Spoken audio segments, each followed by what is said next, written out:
Portugal foi pioneiro na expansão marítima por várias razões.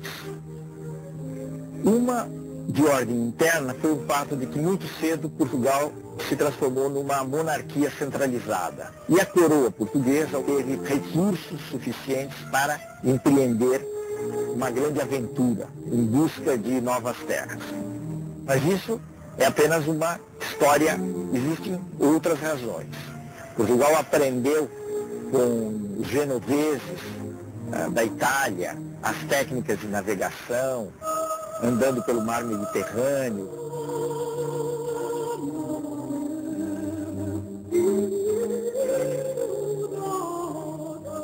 A outra coisa é a posição de Portugal, que fica ali no Atlântico, numa espécie de ponta, vamos dizer assim, não em linguagem de geógrafo, mas em linguagem comum. É uma ponta da Europa, e isso facilitava que os portugueses se lançassem pelo Atlântico afora em busca de novas terras.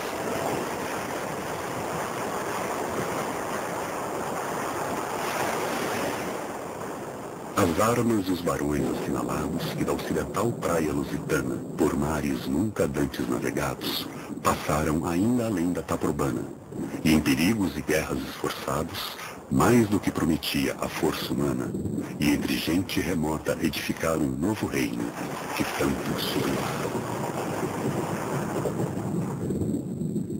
O que é que os portugueses, afinal de contas, foram buscar saindo da sua terra? Certamente eles foram buscar, em primeiro lugar, benefícios materiais.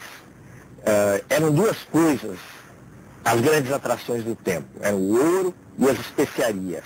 As especiarias eram produtos como a pimenta, a noz moscada, cravo, canela, que serviam principalmente para disfarçar o mau gosto dos alimentos. Por que esse mau gosto? Porque nessa época não havia refrigeração, então era muito comum que os alimentos se estragassem. Ao mesmo tempo havia um espírito de aventura. A aventura não explica tudo, mas a aventura tem um peso. O desejo de conhecer novos mundos, novas terras. Havia toda uma fantasia do que era o novo mundo. Isso era uma coisa que povoava o imaginário dos europeus desde a Idade Média. As lendas dos animais, das sereias, que habitavam as novas terras.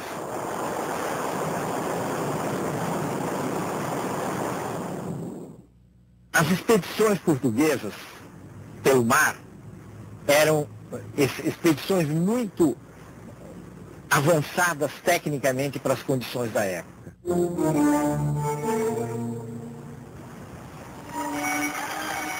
Os portugueses inventaram um navio leve extremamente eficiente, que era a caravela.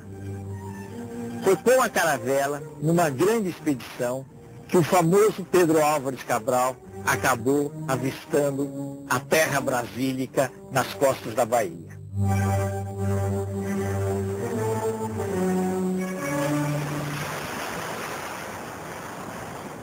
E assim seguimos nosso caminho por esse mar, sempre para diante, até terça-feira das oitavas de Páscoa, que foram 21 dias de abril, que topamos alguns sinais de terra, ervas compridas a que chamam de botelho.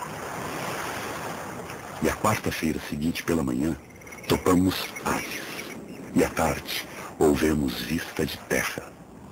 Um grande monte, muito alto e redondo, com outras serras mais baixas a sul dele e de terra chã, com grandes arvoredos, ao qual Monte Alto o capitão pôs o nome, o Monte Pascoal.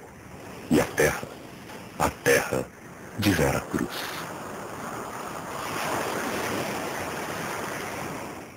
Então, essa chegada, podemos estar certo que foi uma coisa impressionante.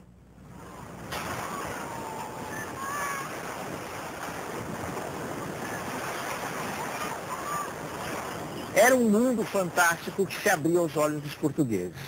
E tem um reverso ainda mais complicado dessa história.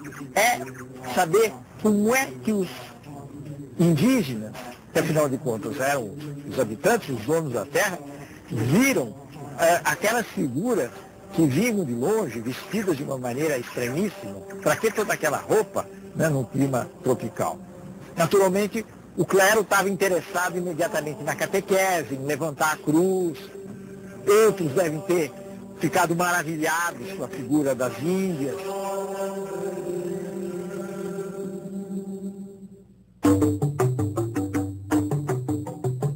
Os quadros.